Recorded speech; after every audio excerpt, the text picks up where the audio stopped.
আসসালামু আলাইকুম দর্শক, আমন্ত্রণ জানাচ্ছি beyond border sports presents dugout dialogue powered by rabbit hole BD. BPL চলছে এবং আজকের সেকেন্ড ম্যাচে আমরা দেখেছি বিপিএল রংপুর ভার্সেস ঢাকার যে ম্যাচটা, এবং এই ম্যাচ আমরা দেখেছি রংপুর 5 উইকেটে 155 রান করে প্রথমে ব্যাট করতে নেমে, এবং ঢাকা যখন জবাব দিতে নেমে 150 রানে 4 উইকেট হারায়। ম্যাচটা 5 রানের ব্যবধানে হেরেছে ঢাকা। আমরা এই ম্যাচের খুঁটিনাটি বিষয়গুলো অ্যানালাইসিসের জন্য স্টুডিওতে আমন্ত্রণ জানিয়েছি সার্টিফাইড পারফরমেন্স অ্যানালিস্ট আহমেদের জন্য প্রতীক ভাইকে।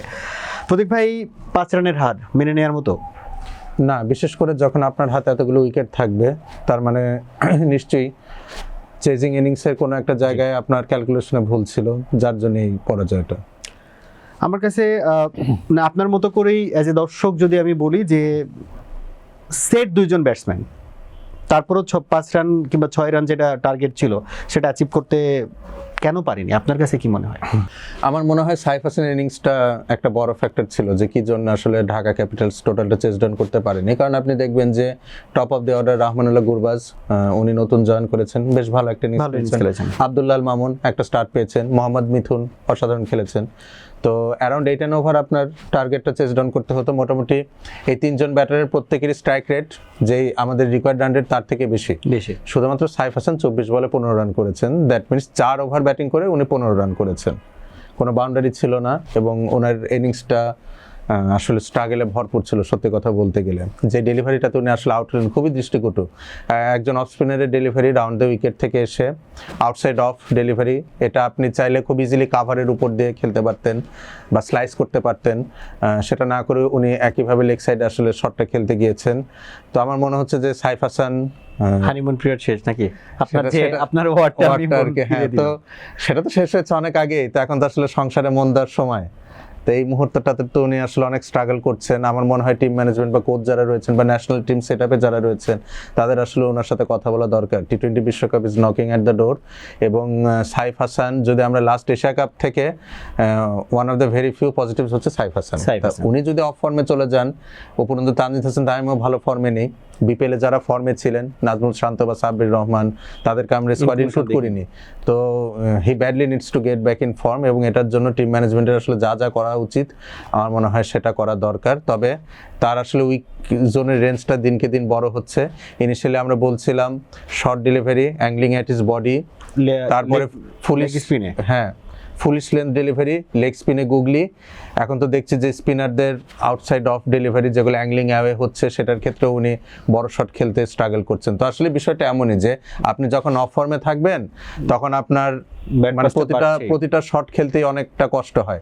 এটা ধরেন মানে আমি বলি যে আমি ধরেন ইউনিভার্সিটি লেভেলে যখন টুকটাক খেলা খেলেছি, যখন রান পেতাম না, আমার টিমমেটই যখন দুর্দান্ত একটা শট খেলতো তখন আমার দেখে মনে হতো এই শটটা কিভাবে খেলে, কিভাবে সম্ভব। কিন্তু ওই শট কিন্তু আমিও খেলেছি, কিন্তু যখন টিমমেট খেলতেন তখন মনে হতেন যে এটা আমার দ্বারা খেলা কখনোই সম্ভব না, কনফিডেন্সটা একদম তলানিতে গিয়ে ঠেকে। তো সাইফ হাসানের বেসিক উইক জোন 2-3টাই, কিন্তু এখন আসলে উনি এতটা মানে শেডে নিয়ে গেছেন নিজেকে যে যেই ডেলিভারিগুলো উনি ইজিলি ডিসপ্যাচ করতে পারতেন সেগুলো আসলে এখন উনি স্ট্রাগল করছেন। কোন ডেলিভারিতে কোন শটটা খেলবেন, সঠিক শট কোনটা, এটা তো আসলে মানে ন্যানো সেকেন্ড বা মিলি সেকেন্ডের সিদ্ধান্ত নিতে হয়।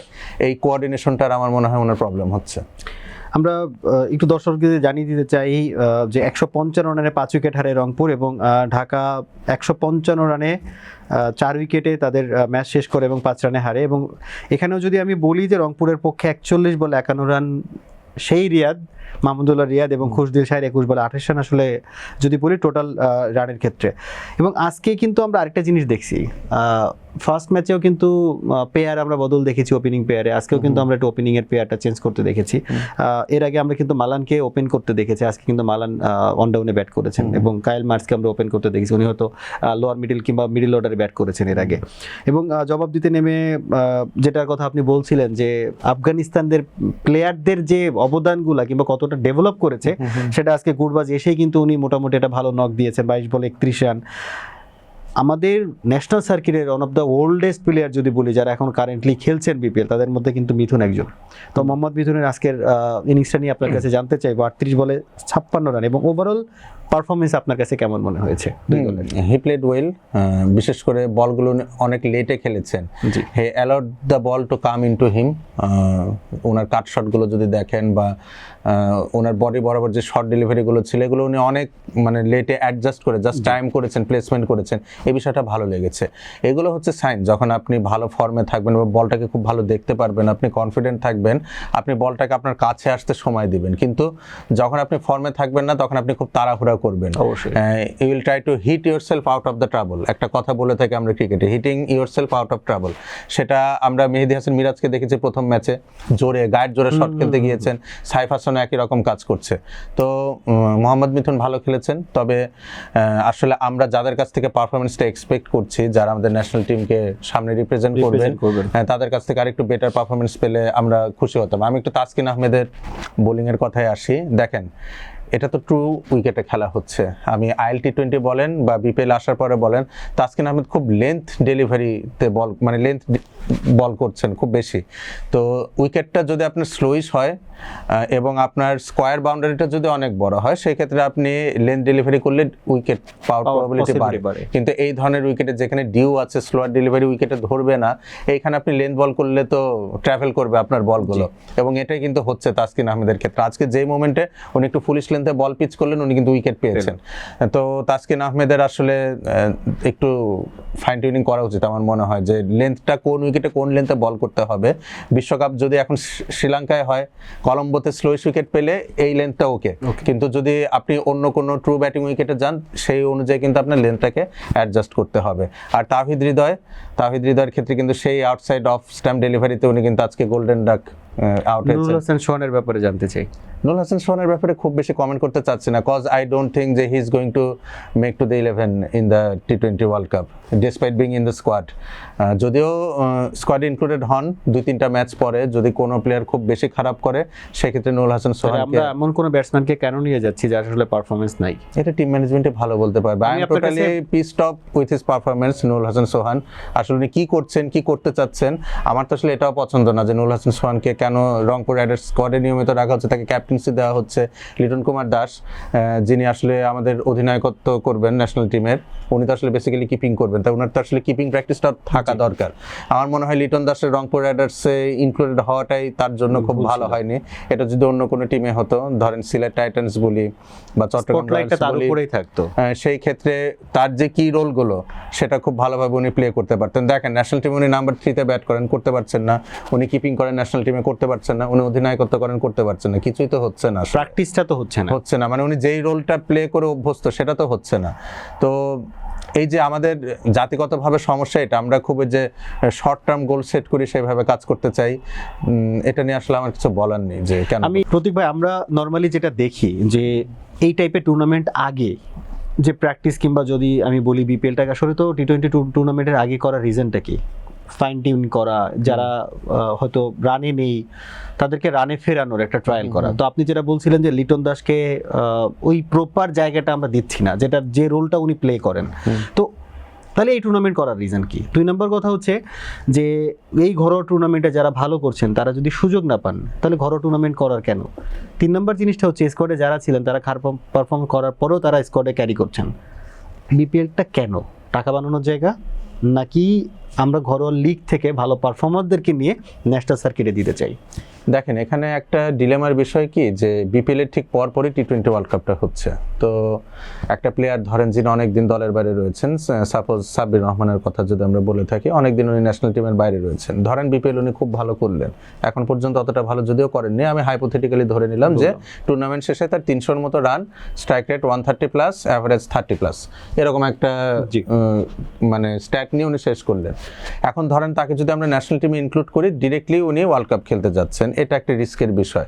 যদি এমন হতো যে বিপিএল শেষ হওয়ার পরে একটা ইন্টারন্যাশনাল সিরিজ রয়েছে, তারপরে ওয়ার্ল্ড কাপের স্কোয়াডটা দেওয়া যাবে, সেই ক্ষেত্রে কাজটা ইজিয়ার হয় টিম ম্যানেজমেন্টের পক্ষ থেকে। আপনার সঙ্গে এখানে একটু দ্বিমত পোষণ করব। বলুন। যেহেতু মানে দেশের খেলা নিয়ে কথা হচ্ছে, সেহেতু আমি এই ব্যাপারে একটু আর্গুমেন্ট আপনার সঙ্গে করতে চাই। যদি সেটাই হয় তাহলে আমরা যাদের কথা বলছি, নুরুল হাসান সোহানের কথা আমি এক্সাম্পল হিসেবে বললাম, নুরুল হাসান সোহান তাহলে লাস্ট যতগুলো টি-20 সিরিজ আছে সেখানে তার পারফরমেন্সটা কেমন ছিল, কিংবা বিপিএল এ তার পারফরমেন্সটা কেমন ছিল, যেটা ক্যারি করে উনি আসলে টি-20 ওয়ার্ল্ড কাপে যাচ্ছেন। আবার আমরা যদি এখানে আপনাকে একটু সাপোর্ট দিই, সেখানে ন্যাশনাল সার্কিটের আশেপাশে থাকা যাদেরকে নিয়ে আসলে প্ল্যান করা হচ্ছিল, কিংবা ইমাজিন কাপ খেলে এসেছেন যারা, তাদের মধ্যে অনেকেই আছেন ভালো পারফর্ম করছেন, তাদেরকে ট্রায়াল করতেই পারতাম আমরা। ওই যে জায়গাটা ওটাই দেখেন, অতীতে এমন কিন্তু হয়েছে যে আমরা যদি একটু ডিপিএল এর কথা আসি, ডিপিএল এ ভালো পারফর্ম করার পরে আমরা কিছু প্লেয়ারকে তো ন্যাশনাল টিমে নিয়েছি, পারফর্ম করতে পারেনি। নাইম শেখের কথা যদি বলি, গত আসরের বিপিএল এ উনি তো সেঞ্চুরিও করেছেন, তারপর ন্যাশনাল টিমে নেওয়ার পর পারফর্ম করতে পারেননি। তো দেখেন টুর্নামেন্টের স্ট্যান্ডার্ড নিয়ে কিন্তু একটা প্রশ্ন থেকে গেছে বিগত সময়গুলোতে, যে আপনি পারফর্ম করার পরও ন্যাশনাল টিমে নেওয়ার পরে পারফর্ম করতে পারছেন না, এটা একটা ইস্যু। আর আরেকটা কথা আমি যেটা বললাম, যেহেতু টুর্নামেন্টটা খুবই সামনে, ধরেন শুধুমাত্র বিপিএল এর পারফরমেন্স নিয়ে তাকে ডিরেক্ট বিশ্বকাপের দলে সিলেক্ট করা, এটা একটা মানে বোল্ড ডিসিশন নিতে হয় আর কি টিম ম্যানেজমেন্টের পক্ষ থেকে।